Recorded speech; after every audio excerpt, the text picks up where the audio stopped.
Naputol na nga ang inaasahang pensyon, nagkautang paumano ang mag-anak ng isang dating pulis para maliwanagan kung bakit dumulog sila sa inyong Kapuso Action Man. Mahigit 15,000 pesos kada buwan ang natatanggap na pensyon ng 83 anyos na si Isabelita mula sa PNP na benepisyo ng kanyang mister na dating pulis.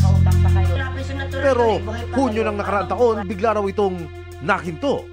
Hindi ko nga po alam bakit at may utang pa daw ako. Ako naman walang pinagkukunan kundi yun. Mga anak ko naman walang mga hanap buhay.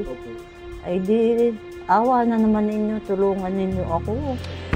Idinulog ng inyong Kapuso Action Man sa PNP Retirement and Benefits Service ang sumbong. Natigil po yung pensyon ni Mrs. Alcantara dahil nga po doon sa audit observation memorandum na ibinigay ng COA.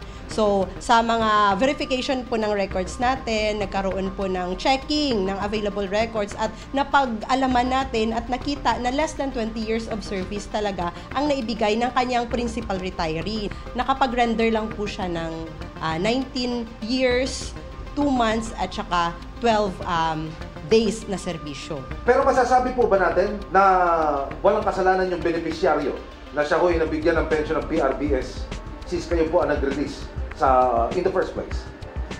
So sa mga beneficiary po, aminado po sila na hindi nila alam, hindi po sila aware doon po, 'di ba, sa mga polisiya na 'yon. So ito ay nangyari lamang din naman nung 2022 dahil nga inaudit po, nagsaliksik po mismo si COA. So pareho po si PRBS, si PNP, si claimant, of course, yung kumbaga yung kasalanan na 'yon ay yung lapses, yung lapses na 'yon ay hindi talaga na-expect.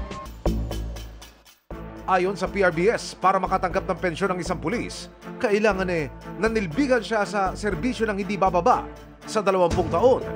Tinatawag na gratuity naman ang matatanggap ng mga gaya ng mister ni Isabelita na hindi umabot sa itinakdang 20 years of service.